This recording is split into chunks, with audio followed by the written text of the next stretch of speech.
Yeah, here we go. Chicka, chicka. Yeah. Kill Bill and Rev. We don't suck.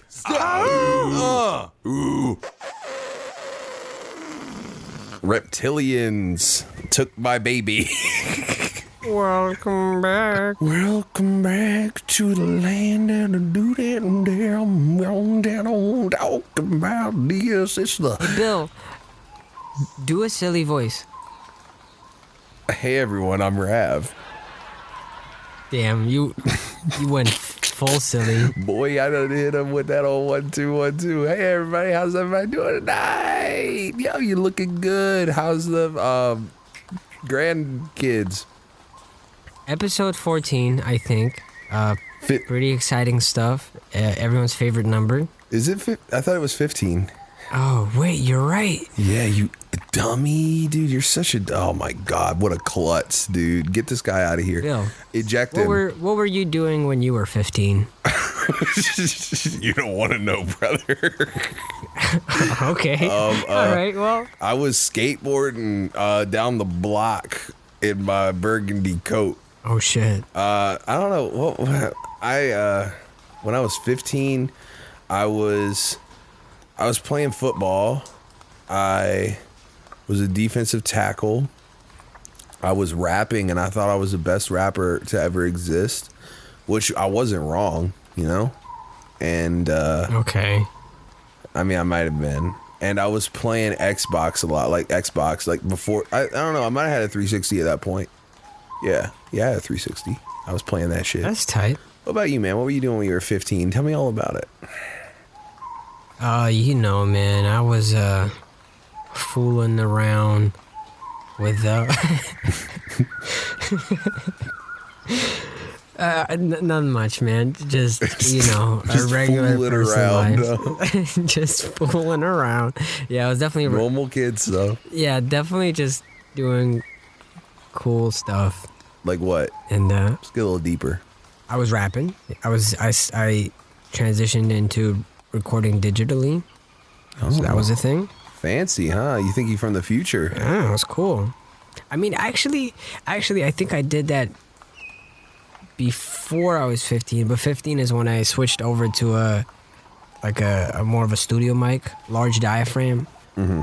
Because before that, I was recording with a dynamic mic. Dang, man, you think you real hip hop on the block, going boom,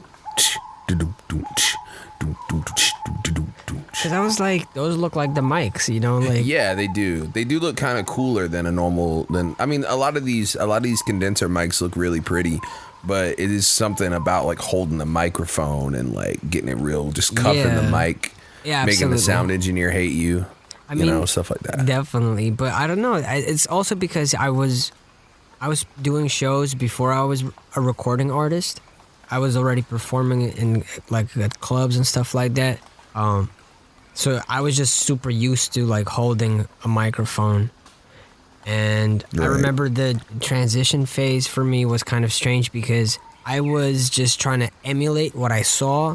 So whenever I saw pictures or like little videos of people recording, the people I looked up to, I would try to be like emulate their setup, you know? And back then, right. It's not like now where you have YouTube and just like a million people doing different shits, like different things, different setups.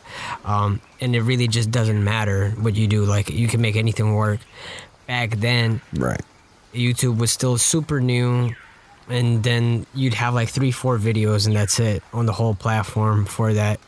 And I didn't quite understand all the mechanics of everything, but I remember we went to this homie's house.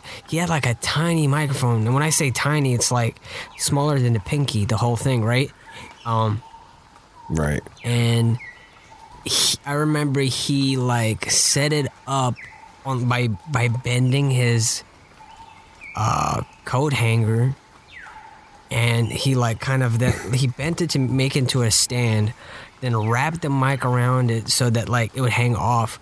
And instead of like, we were trying to find something for a pop filter, so he grabbed like a spaghetti drainer, and wow, yeah, and we used that as the pop filter. And That makes sense, dude. The spaghetti drainer, the colander. And yeah, we used Audacity to record. Right. And we used Audacity to think we just had mad audacity to even think we were doing something that was like legit. But it was fun as hell, and there was just a bunch of people. So that's what I remember from being 15. Also sneaking into nightclubs, trying to get my mixtape heard by the owners. Stuff like that. Yeah, that's a wave, dude. I never snuck into a club in my life, but there's not any clubs around here worth sneaking into, especially if you're that age. I was on some real hip hop shit, but we're not gonna be talking about no real hip hop shit. Not me, man. I was on that country road lifestyle, bro. You wouldn't understand, dog. That real shit, dog. That real shit. Damn. Tell me about it. In great detail. I mean, you know, I played a lot of Xbox by myself, and I mean, when I first started really rapping, I just showed my friends, and I thought that since my friends said that it was good because they were being nice to me, that I was about to blow up. That's how I felt. I don't know, man. I felt like it was weird because there was nobody I knew did music. Like, I didn't know anyone, but maybe like a few people, but they just wrote raps. Like, they never actually recorded it, anything. Like, yeah. Nothing like that. Yeah. So it's a different vibe. So you were like the rapping dude of your circle of friends, right? Yeah. I think everyone thought it was weird. Yeah, I was definitely the rapper dude of my circle of friends, consistently from one circle to another. Even within circles where there were other rappers, I was always the one who was just a little more into it than the others. Yeah. Like, I definitely spend way more time on it because I just loved it so much. Whereas other people maybe just loved certain artists, and so they were emulating them, but that was kind of it. There was no like end goal, like shit, we the next Dipset. Right. I mean, I met a few people later on that I was closely recording with, but I mean, and they still make music and they're still dope, you know what I mean? But it was just kind of like, even then it felt like a weird layer of separation because the stuff I made was a lot different from what they made. Yeah. And you know, now it just makes sense. Now I just do it in my bedroom. It's just like a little fun. It's like a fun little escape from reality. I remember when I finally got the diaphragm mic and an audio interface, and it was like one of those audio interfaces that's just like a mixer. Yeah. So hella knobs on it, and it had an effects knob on it too that you could like you could use to cycle between the different effects, like reverb, echo, etc. That shit was so much fun. You could do like live mixing on if you wanted to. Yeah, right? exactly. So but I definitely did like the wrong thing. I would like use it to actually record myself. This is before I really cracked the whole dynamics processing and equalizing vocals. Yeah. I would just throw that on there and be like, hey, that kind of reminds me of this, reminds me of that. And I would I set up this terrible booth, like terrible sound conditions, in a closet. And I had this whole setup and like my laptop and everything. And I got Audition 1.5 around that time. Mm-hmm. If anyone has ever used Cool Edit, it's pretty much the same thing. And just I remember, and then I finally found like I went on DatPiff to get beats, because prior to that I'd use like LimeWire and BearShare, and you'd get beats that were like so bad, like just terribly produced, and it'd always be the same 5 beats no matter what, like whether you go on LimeWire or BearShare, there'd always be those same 5 beats. I thought they were kind of dope just because nobody used them, but looking back they were bad beats, and there would be like hella compressed, like the kilobytes per second were like hella low, so they sounded bad. And then I discovered DatPiff, and that's where I started downloading most of the beats, because there were plenty of instrumental mixtapes. And so that's how I got into it. And that year when I got into it, when I was like 15 turning 16, and like then I went on Newgrounds, that changed my life, because that just looking back at that was the most fun ever. and yeah, good time. Yeah, it was a different like I remember that same feeling because like I remember I would just look up different beats that I like I would just Google them, and sometimes you would find them like songs that already existed, you know what I mean? Right. Yeah. I remember getting like the We Fly High beat for from Jim Jones. Yeah, I looked at beats like that too. I remember rapping over that and a couple other beats like that. I think the first time that I found a beat that I was like, oh my god, this is dope, was like, it's still a dope beat. There's a Kanye West beat tape that is like slept on. I can't remember exactly what it's called, but it has this song that he actually produced for someone else, but it was an instrumental version of it, and it said the sample was like can nobody love me like you do, right? Yeah. And I remember finding that, and then it said unreleased Kanye West beat on LimeWire. Yeah. And I was just like, holy shit, I stumbled upon an unreleased Kanye West beat, which was actually released on a beat tape. Right. And I was just like, man, if I rap on this and he hears it, then like he'll be like, damn, dude, one, how did he get that beat? Right. And two, you know, like this dude's, it was like, I was like, that's it, I'm gonna get signed by Kanye West. That was I felt like, it's weird. Like, I feel like kids nowadays are more mature than I was at that age, because like I was just like that. But it's also different. The internet was different. They're more back well then, adjusted to the reality of the internet. We were just kind of experiencing it, firsthand, and so we made a lot of those like strange assumptions. Well, strange in hindsight, but yeah, I mean, it's funny, right? Just to imagine, like, in your head, maybe you're like, Kanye was gonna hear the song because why not, right? And then he'd be like, huh, so you found one of my rare unreleased beats, huh? You're signed. I just imagine Kanye West talking like an anime MGS3 villain. Yeah, like he's just like, yeah, I can see you found the plans. Like my unreleased beat, huh? Well. That was the thing though, man. It's weird. Like now, like I'll be listening to songs and stuff, and I like them sometimes, but a lot of times I'm like kind of harsh on myself. Whereas back then, I feel like I was really, really bad, and I thought I was the best ever. Yeah. And yeah, I thought I was getting signed to like 5 times when like the people didn't even know who I was. It was really weird, you know. Yeah. I see. Well, now I don't want to be signed. No. Yeah. Absolutely not. There was definitely a time where I was also just hoping to get signed, because to me I think it was more so for the validation, right? Because if you're signed, then it's, oh, well, look, it's not just a hobby, or it's not just a dream. It's like a real job.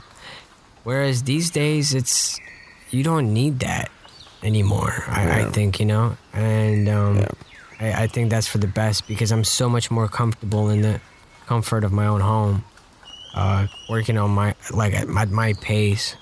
Yeah.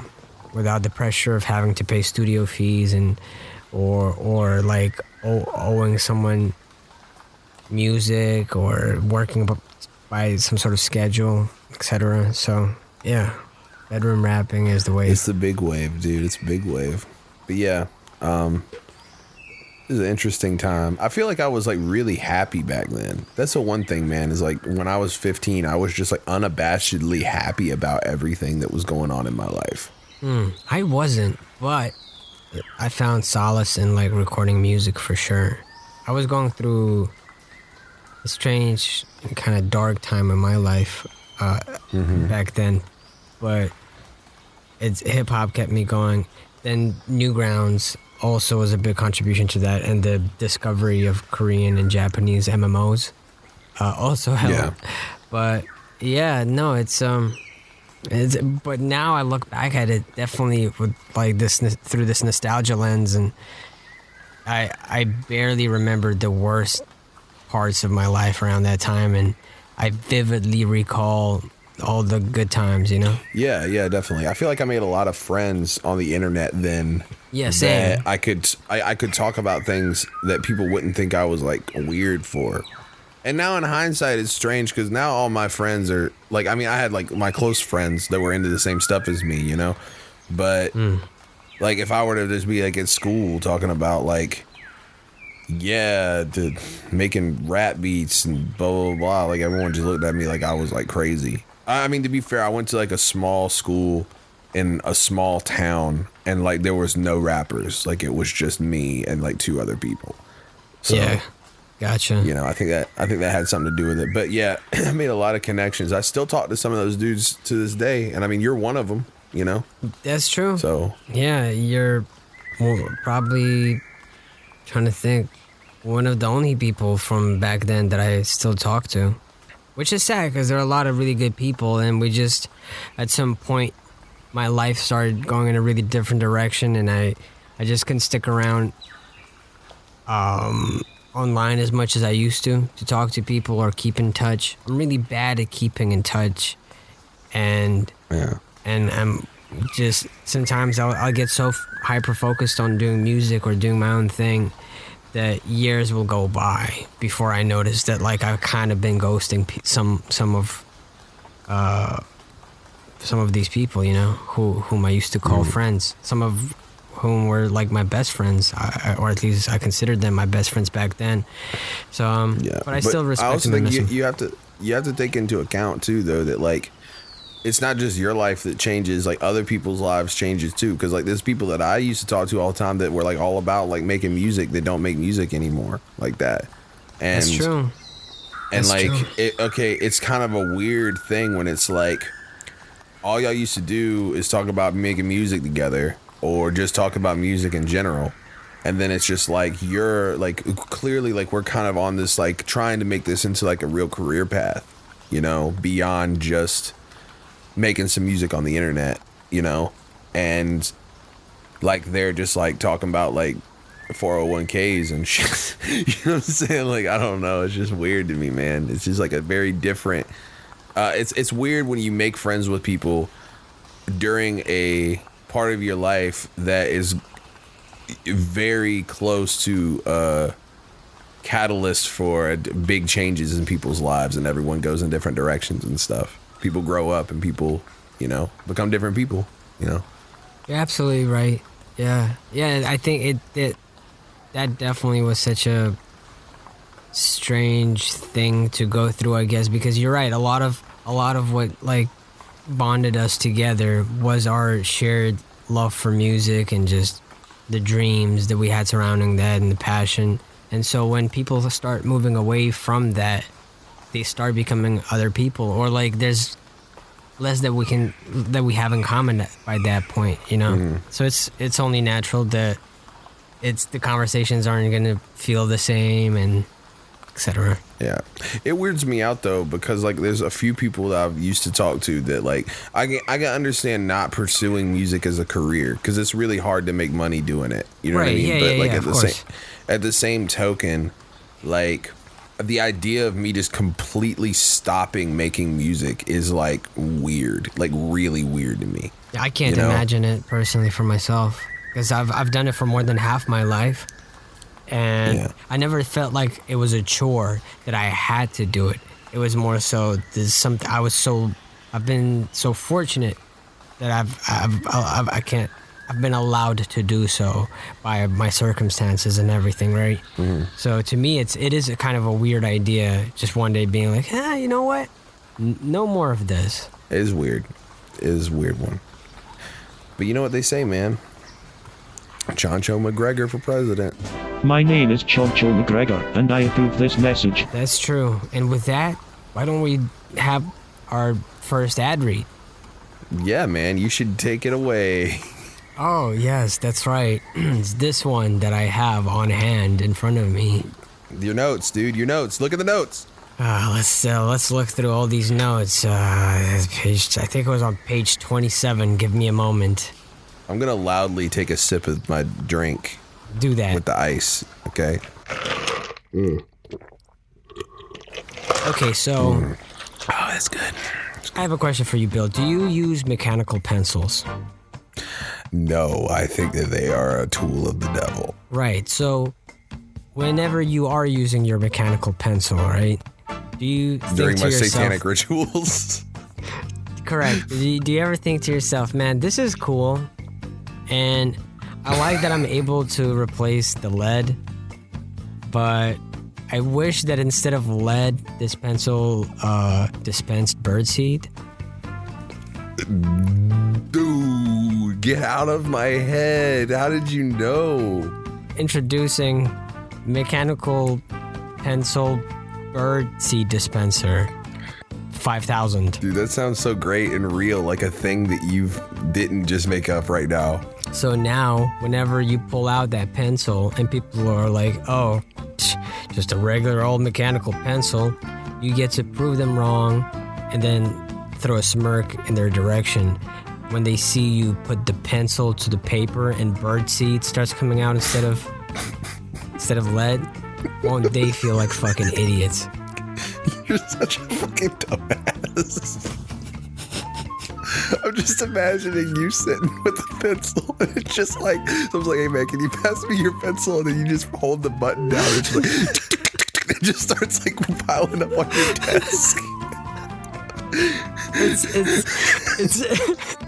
It's really good. And the best, like, there's a few good things about it, Bill, right? Because at first you think, well, that's not ordinary, therefore I am not immediately sold on this idea. That sounds like a novel and good idea, but I need more convincing. All right, let's say, like you're in class and you want to write like a secret message to your friend, but you're worried that if your teacher sees it, they'll like confiscate the paper or whatever and they'll see what you've written, right? Right. Well, this won't happen with the birdseed, because as soon as you've written what you want and they've read it, you just move the birdseed.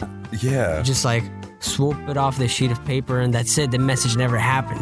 Now, if you want it to be a permanent message, then, a glue stick that bitch, right?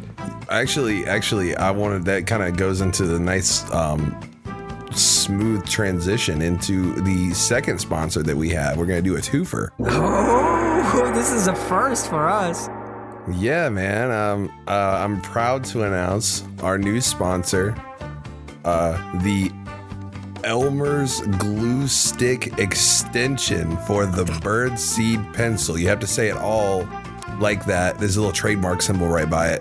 That's right, folks. Okay, imagine this, Rav. Have you ever been just sitting at your desk dumping birdseed onto a piece of loose leaf paper? Doing it right now. And thinking to myself, this is just unorganized, sloppy. I just don't think it's good, Well, fear no more, you ugly cuckling, for you can just slap an Elmer's Glue Extendo edition. Pop it in like you're popping a clip in your Glock. Yeah. You know what I'm saying? You pop it on there, you just rub it around that bird seed, it gets all sticky and it goes, you know what I'm saying? And you're thinking to yourself, man, like, I'm an artist of Picasso, move over.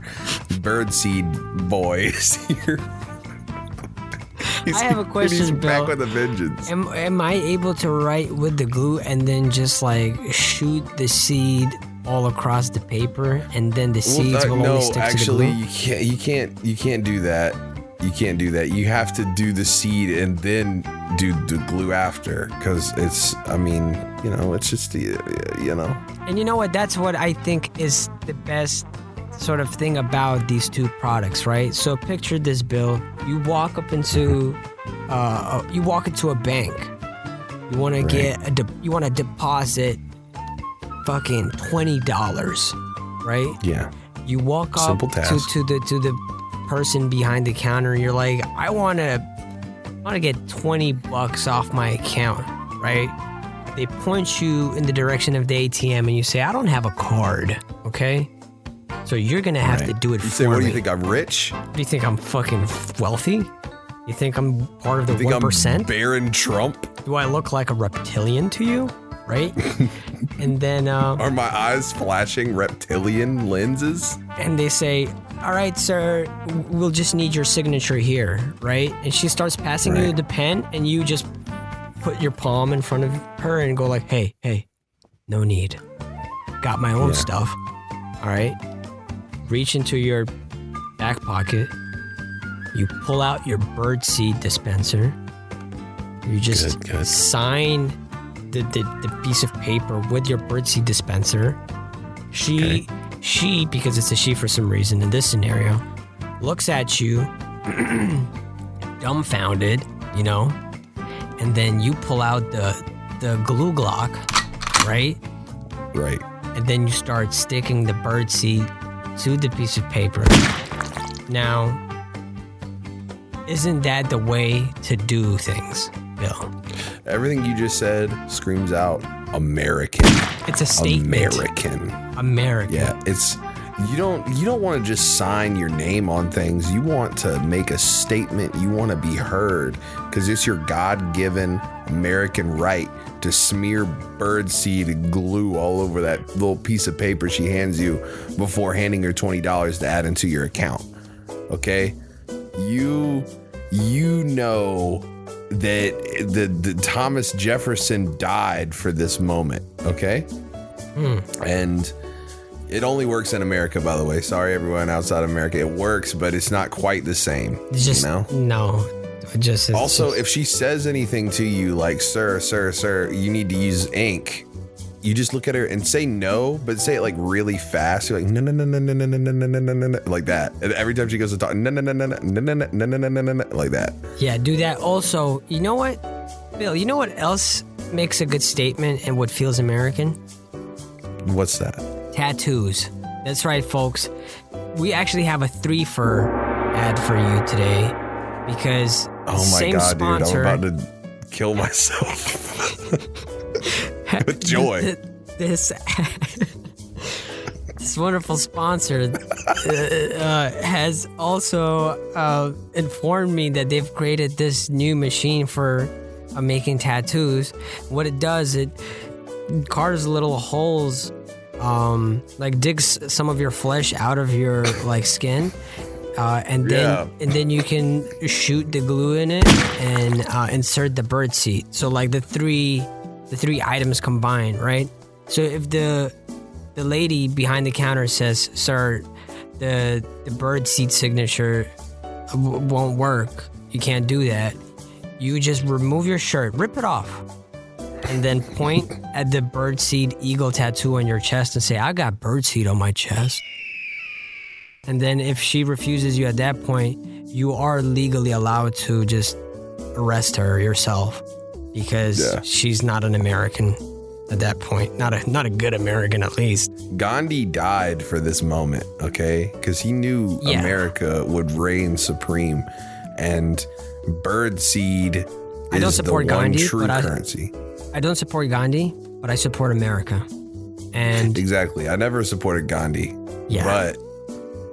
But America is important, you know, and sometimes you just gotta put birdseed lodged into your chest and show it off to the scared bank teller lady and get your money, dog. At the end of the day, it's all about securing the bag. And that's the quickest way to secure the bag. Speaking of, this is a 4-for. Our client. Oh my God, I'm going to jump off of the Empire State Building if I hear any more goodness. From Joy, I know. Our sponsor also has come out with a plastic bag in which you can carry the other products in. Okay, is there something special about this plastic bag, or? It's I don't know. It's plastic. Is it like biodegradable or anything, or? No, like it would kill a turtle if you threw it out. It would, and it wouldn't, okay, like that's good enough, dude. That's good enough right there. Turtle killing bags. But it's okay. Actually, hold on. I didn't. A turtle killer. Oh, I'm sorry. I feel so stupid. I thought that was it. There's actually something written on the back of this sheet as well. Here, hold on. Let me flip the page. Okay, so All right, it's a turtle killing bag, but not in the traditional way that you think it would be, right? So normally you throw out a plastic bag and you somehow murder a poor old little turtle somewhere out there that gets sort of choked because it thinks it's a jellyfish and it goes for it and it dies, right? Right. Well, this bag is a bit special. It actually goes and seeks out a turtle to murder, and it breaks its neck. Finally, a clean way, a good humane kill. Which is far more humane than a normal traditional plastic bag. So if you're not a monster, make sure to pick this one up. Get the other this three little items. paragraph here you missed, dude. If you get the premium edition, not only is the bag thicker, but it comes equipped with C4, which immediately detonates upon touching a turtle. Only detonates on turtle skin. So That's true. How did I miss that paragraph? yeah, that's a huge. It's like actually 3 pages that you missed here. I don't see. I mean, we could. It says something about a 5th, 6th, and 7th product, but we could do that another day. I think. Yeah, dude. More on that later. I'm floating on the Nimbus, getting lifted. Got that red and blue potion, fit to whip it into sippage. Flow like a septic tank, water thick as gunk. I'm above y'all fucking heads, it's like I'm on a different bunk. Get the butter dipping skunk, I hit the wax like it's needle drops. I can't let them down, but shit, I'm nervous when these people watch. Smoke dope and people watch. Park days, stupid bro. Can't believe his bedroom, the parquet studio. Iced out, neck cross, Kanye, blooper Rolex, Zodiac, neck cross. Did y'all play Yu-Gi-Oh? Living like a need, I keep my financial stressful. All white people swear that I am the devil. When I am successful, I'ma buy a Neo Geo. Red pill, shawty, bet that I could be O'Neill. Bill, you know what? Let's smooth transition from birdseed conversations. Hold on, a little too fast. Okay, good. We're good. Okay. We're good. Let's smooth transition from talking about birdseed pencil dispenser to you storing birdseed in that little Crater. in your head. Yeah, I mean, side of your head. Sometimes, man, okay, let's keep it 1,000, man. I'll keep it 100% real with you. When I was younger, I always knew I was something special. And my mom, she always told me, you can change the world or you can let the world change you.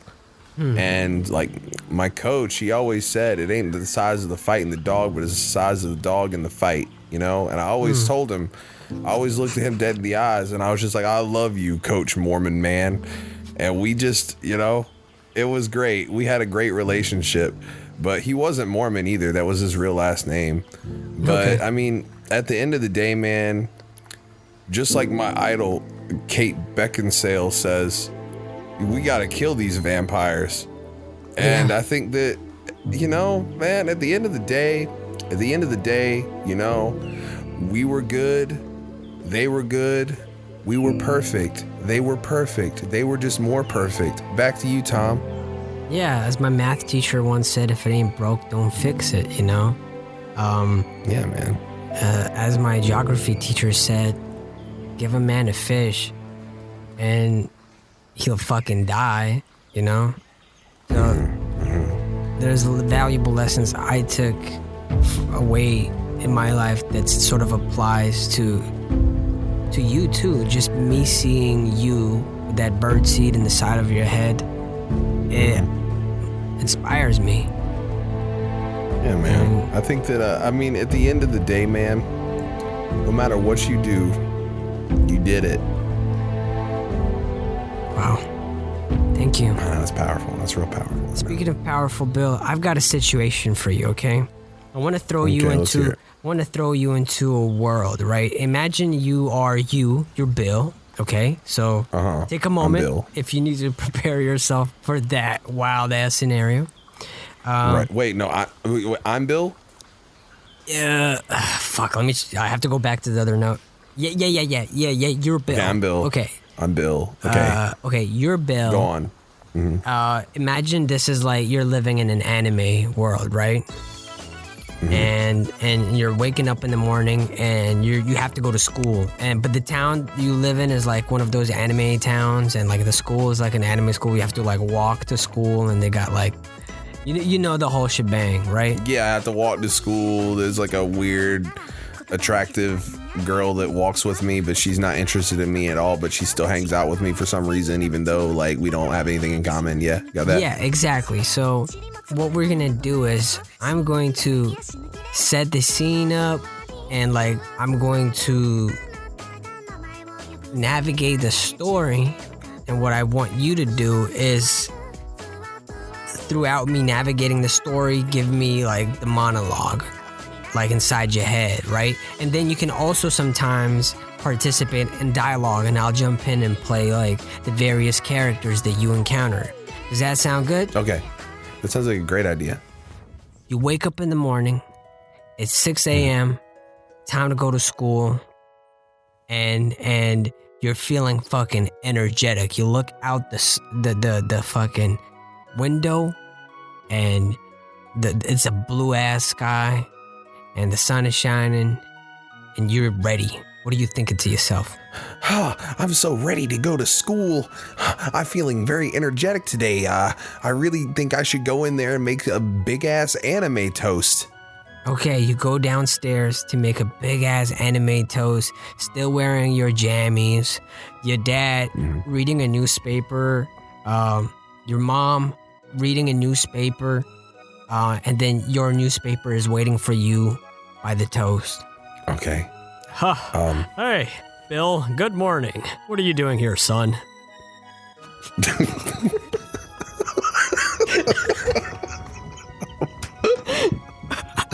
I told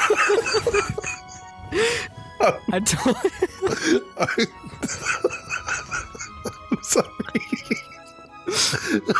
I told you not to come down here. Didn't I tell you to stay up there?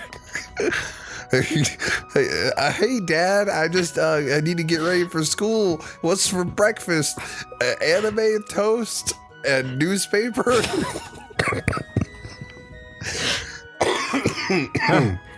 Yes, it is.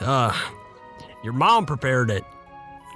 Now I'm gonna play your mom. Wow, Mom, good morning. I'm so ready for school. Good morning, Bill. I'm about to eat my newspaper and read my anime toast. I love you, sweetie. Made you that toast. Me and your dad are really proud of you. Thanks, guys. Do we have orange juice?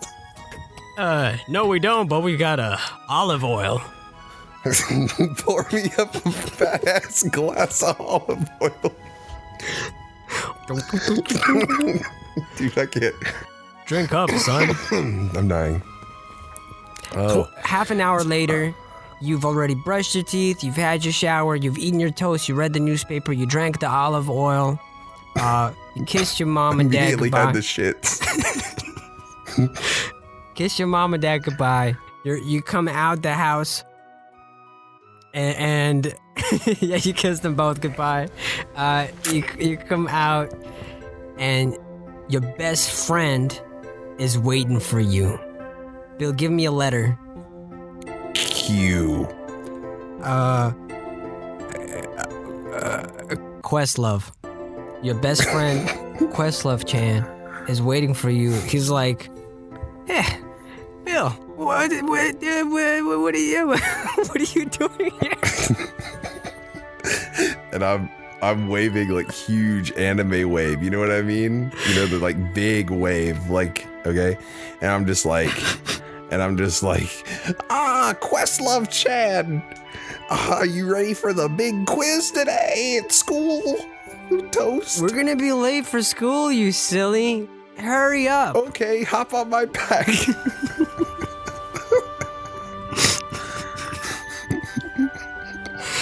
So, as you close the gate behind you, rolling out in your wheelchair, you Okay. That was part of the story, but okay. You join Questlove on your way to school.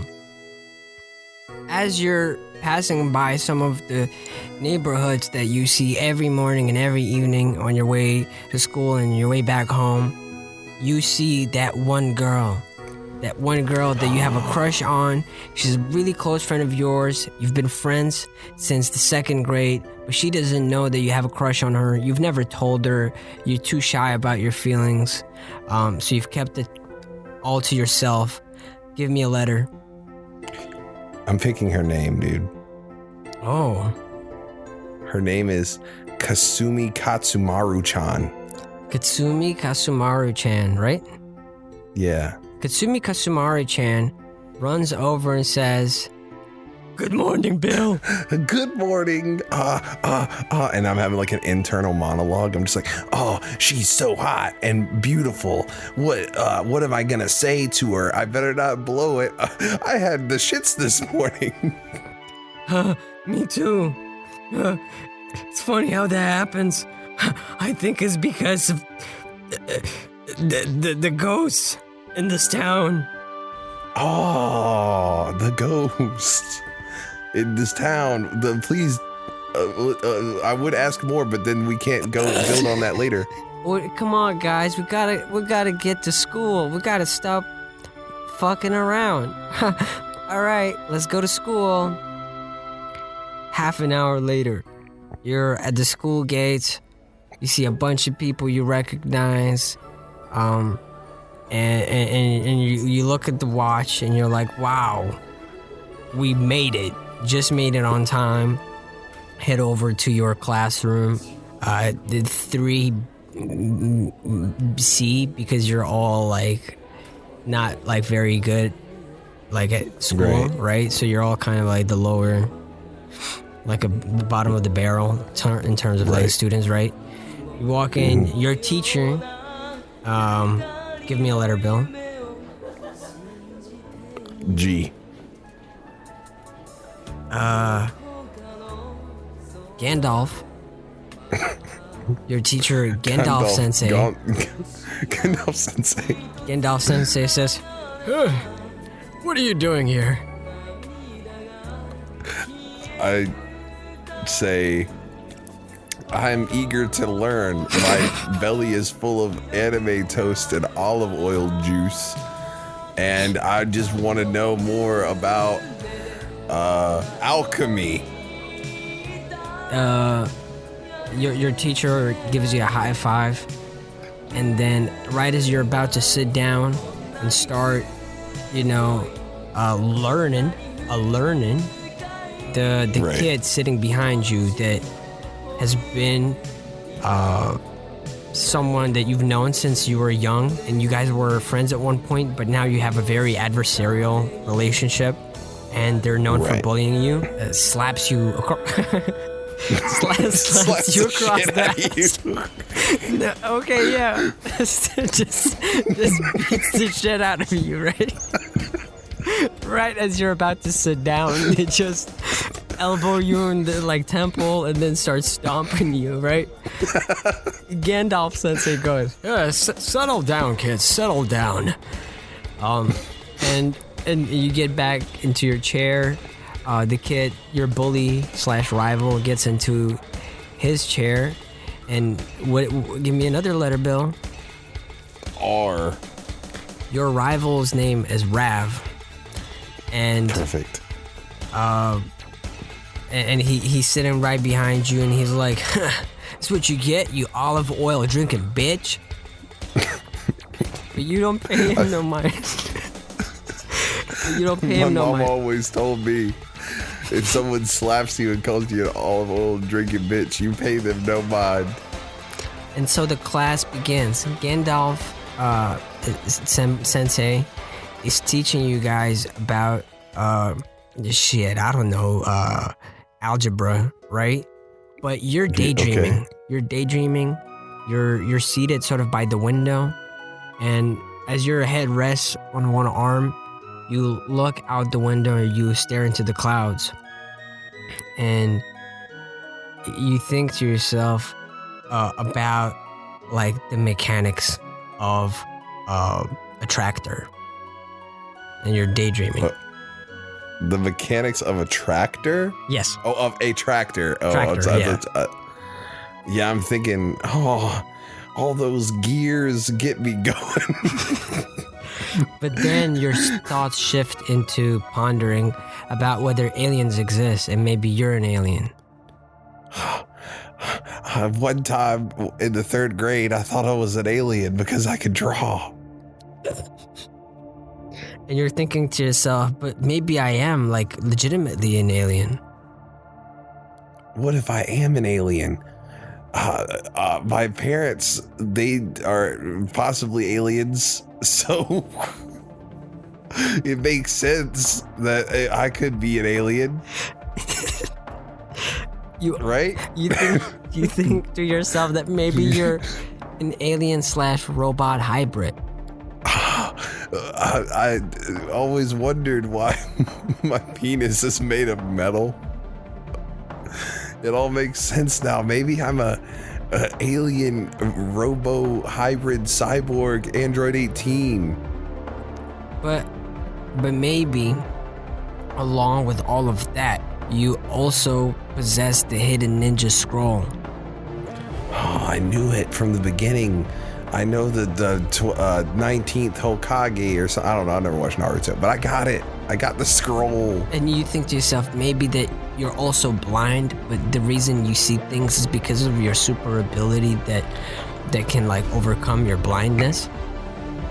Yeah, it's like I'm blind, but my superpower is not being blind. This all makes sense now. Also, I'm an alien robot hybrid Hokage 19th scroll card carrying gun owner. So you concur to yourself that the only way you can prove that you are all of those things is by starving yourself for the next 3 weeks, depriving yourself from food, and also trying to arm wrestle Questlove during lunch break. Oh, it all makes sense now. When I go on lunch break, I'm gonna shatter Questlove's arm bones, and he'll love it because he knows that he's always known I'm a robot secretly. Lunch break comes, you open up your bento box. You're thinking to yourself, oh boy, I'm hungry. Can't wait to see what's inside. And you're like super geek. Yeah, I said, oh boy, I can't wait to see what's inside. I'm so hungry, I could eat an Octorok. It's a double-decker bento box, so you've got 2 separate sections. You open up the top one, and it's just straight olive oil filled to the brim. Good, awesome. That's exactly what I need to keep strong and healthy. You check the other half of the bento box. You open that sucker up, bam, olive oil to the brim. Oh, good. I hate variety. Questlove pulls his chair up to your desk and goes, yum. I said, get your filthy fucking hands off of my olive oil, piece of shit. You're not even that good of a drummer. Just kidding. I do like Questlove a lot. And you decide to, as you begin sipping your olive oil, you decide to challenge him to an arm wrestling competition. Questlove, I think I can defeat you in arm wrestling competition. You're so confident in yourself. What makes you think that? I am a robot. Alien Hokage. Well, it just so happens that I am one too. As you you begin arm wrestling, and he rips your arm off.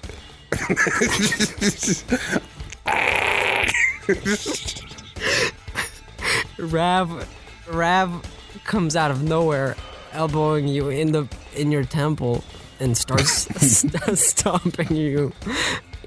And stomping you in the dick. stomping you in the dick. Questlove joins him, and so does Gandalf Sensei. And also Kasumi Kakaru Saru-san, dude. Kazumi Kasuwara-chan. Also, that one. That's the one. She's joining in on the fun too. Yeah, they're all stomping in the dick. Your arm is on the other side of the room. 5 hours later, you're in your bedroom, working on your homework, and as you sort of think about how your day went, right? You think it to yourself. I say, today was so magical. I got to spend the day with my friends, and even though I had some pretty bad internal bleeding and one of my balls fell off, I think at the end of the day, maybe the Hokage is the friends that we made along the way. You sneeze, and a glove comes out of your mouth. You immediately figure out what it is. The glove of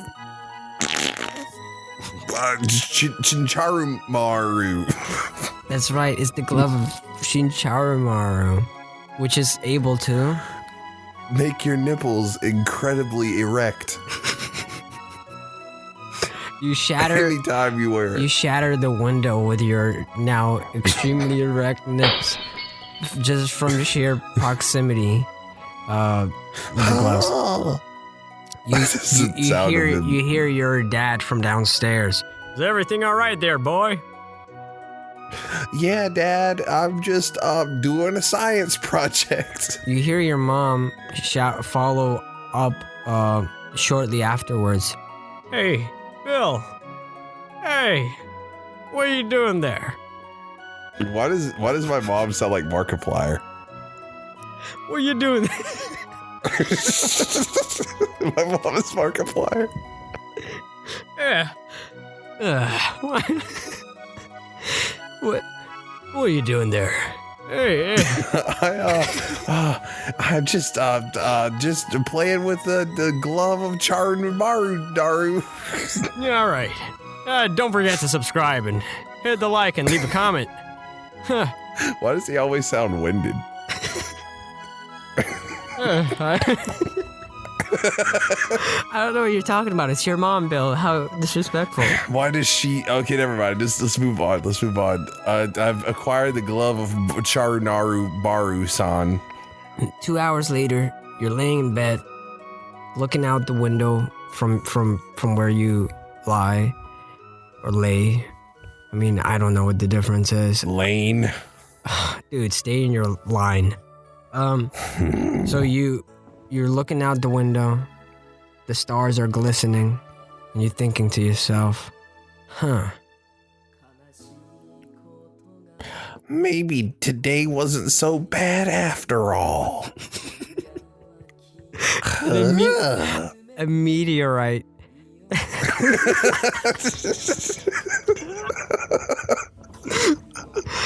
comes through the ceiling and lands directly in your eyeball.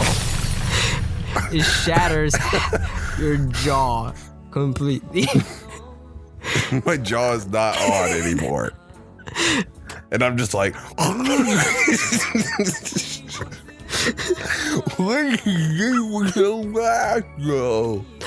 But you have good regeneration, so you heal up like within minutes. Like halfway though, like halfway. Yeah, halfway. Your mom, you can hear your mom screaming from downstairs. Hey.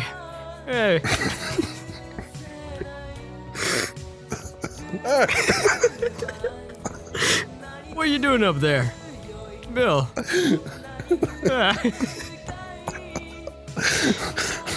You okay? Nothing, Mother. I just got hit in the face with a meteorite and used my regenerative powers to fix my face. Sort of. All right then. As long as you're doing schoolwork. I love you. Oh. I love you too, Mom. You can call me Mother Plier. Mother Plier. Sweet dreams, darling. I love you. And okay. You settle. You sort of get back in your bed, pull the duvet all the way up until your nose. As I usually do. And you think to yourself that, and then whatever your thoughts are. Bet. That's what I think. A grenade gets thrown into your room from outside because your window shattered. Somebody threw a grenade through the window. I go, oh, not again. It must be that pesky Rav and his minions. You hear Rav outside of your window go, ha ha. That's why you love... Yeah. And Rav runs away. Not me, because I'm not this character. It's this character. Right. Different. He has a character. Yeah, this character, right. He's just unable to come up with smart remarks, so he just goes kind of ha-ha, and then kind of stumbles over his words and then runs away. The grenade blows up. You hear your mom.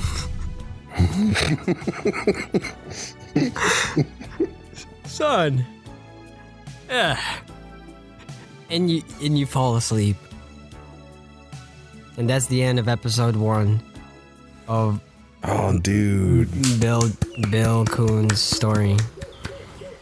Dude, that was so good, man. It was so good. Academy Award winning. I can't wait for the 4Kids dub. Hey, you know what, guys? We're gonna let you decide what the name of this anime should be. And we're going to look through the comments and pick out the one that we think is most suitable. The manga is way better, by the way. Yeah, it is. But, sometimes, you just gotta, I mean, the anime is good. If you skip all the filler, you gotta watch it in sub. Just like only subs. Yeah, man. I don't know how you feel about this rap, but I think it might be time for another sponsor. Look at the time. You're absolutely right. Take it away, Bill. Okay, so let's do some hypotheticals real quick. Have you ever been bullied in your life? Yeah, I guess I have, right? Yeah, well, let's say you're getting bullied, okay? And that person keeps giving you noogies, and they just keep giving you wedgies and swirlies and other things that end with E that are actually pretty terrible. Yeah, stomping you out, and it's just a bad time, And, you're thinking to yourself, what if your bully, were to get mauled by dingoes? Dude, how did you knew we were thinking the same thing, dude. Oh my God, that's magical. Okay, well, fear no more. With our patented technology from the sponsor that is not us, we're now presenting to you the Dingo Mauler remote. Okay. I know you've been asking for this for years, dude, but they finally did it. It's a kind of a niche market, but I can't believe it. So basically how it works is you press the button and it has a general coordinate. They send a drone and it drops down a small piece of meat that will then hit the offender, the attacker, and then dingoes will then encircle them, eating the meat, and then also in turn eating them and ruining their lives and possibly killing them. Now, you might be asking yourself, is it legal? Is it legal to get someone right mauled, possibly killed by a pack of wild dogs? But yeah. You could argue morals all day. You know what I'm saying? It's just do you believe in the church? Do you believe in, this, that, and the third? That. At the end of the day, man, there's people out there who need protection. And the best way to give them that protection, wild dogs. Okay. And you can say, is it legal? Is it not? You know, at the end of the day, like you're just pressing a button, you know, it's just, you're just summoning dingoes. It's not a big deal, you know, and you know, whatever happens after that, that's not on you. It's on those wild dogs, because they're just that, wild dogs. Take it away, Rav. Tell me all you think about this. I mean, honestly, it doesn't matter what I think, Bill. Let's just say it's a top selling item on Amazon for a good reason. Just look at some of the Amazon comments. We've got Jared here saying he's dead, 5 out of 5. We've got Sabrina saying, oh no, they're attacking me. That's not what was supposed to happen. Oh no, 4 out of 5. Yeah.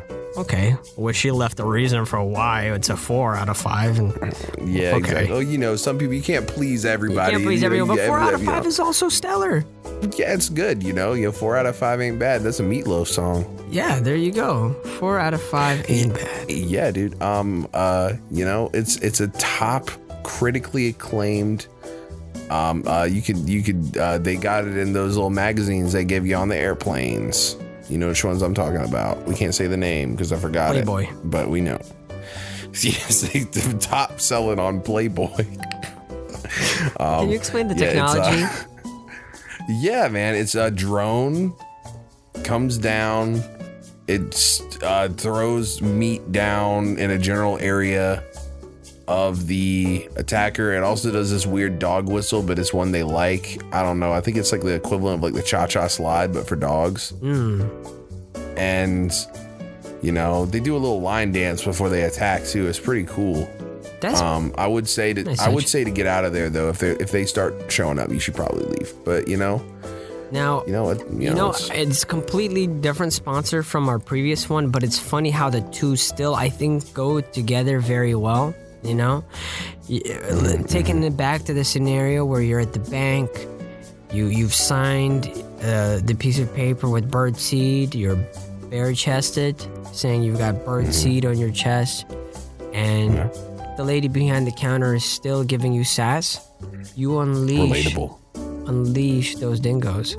Set them off, brother. Send them out. Release the hounds, but they're not hounds. They're actually wild dingoes. You gotta have your $20. You gotta get it. And to get that $20, you gotta pay no more than 16 easy payments of $4.99. That's it. $499 US. 16 easy payments. 16 easy payments? But if you use our patented discount code technology, I'm with you. 15 easy payments. No. 15. You can't be serious. Well, the 16 payment is there, but it's slightly more difficult. But it's 15 easy payments. It's not 16. It's 15. You know? Okay, good. 15's a good number, you know? Oh, Bill, I just realized something. This is episode 15. Yo, that's so funny, man. You're so funny. It's funny how life works like that, you know? Yeah, it's funny. You're funny, dude. I mean, all right, okay. Don't make me unleash the dingoes, Bill.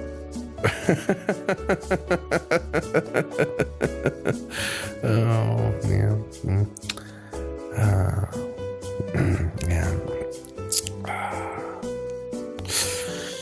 Yeah.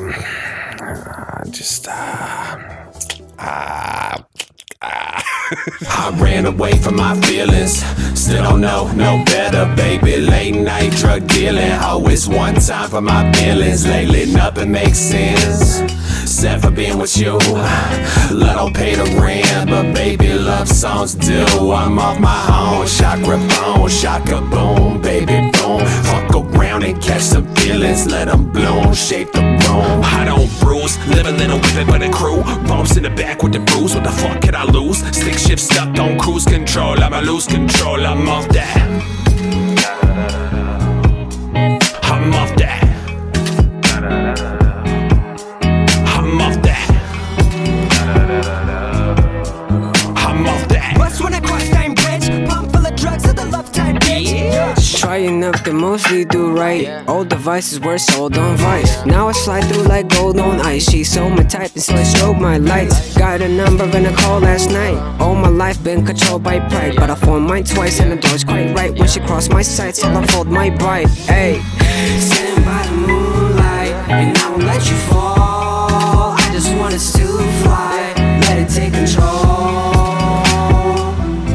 Float above skyscrapers, and I don't wanna pump my brakes, cause I would rather see where this buzz might take us. Kissing by the moonlight, and I won't let you fall. I just want us to fly, sail above the wall. The city's cold and it's mechanical. Our souls are incompatible with all of theirs, and their songs are fear. I ran away from my feelings, still don't know no better, baby. Late night drug dealing, oh, it's one time for my feelings. Lately nothing makes sense, except for being with you. Love don't pay the rent, but baby, love songs do. I'm off my own, chakra bone, shaka boom, baby boom. Fuck around and catch some feelings, let them bloom, shape the room. I don't bruise, live a little whipping but a crew. Bumps in the back with the bruise, what the fuck could I lose? Stick shift stuck on cruise control, I'ma lose control, I'm off that. I'm off that. I'm off that. I'm off that. Bust when I cross Time Bridge, pump full of drugs of the love type bitch. Yeah. What you thought this was, what you think it is, what you trying to say. Ayy, fuck it, I'ma do it all faith. Dust in my chest and a blunt in my face. Come from a place where what matters don't matter. What matters is scattered all over the map. I don't see nothing, really it's nothing but bitch, I'ma dip on my toes in the trap. Hoping to sap, trees falling, fiends calling, fuck off of my line, ho. Dipping and dodging a 5-0, you making it harder to vibe, ho. Let me twist it, Dutch, you lift me up, don't give a fuck, it's my business. Say they fuck with me, to fuck with me. I flood the streets to find business. Never gave a fuck about a thing in the world except for you. I ain't tryna twist my fingers, less it's next to you. Lesson in the pressure, fuck it up a lesson in depression. Don't get slump in the back, pumping the drug to the trap. Hit like a slug to the bag, what the fuck is with that? What I thought it was, what I think it is. What the fuck am I doing here? I ask, what the fuck is the point of doing this? Why the fuck did you trust my foolish ass? How the fuck am I supposed to lie to myself anymore? I'm jaded, case by case on the basis. It's just faces, faces, faces. I don't like none of them.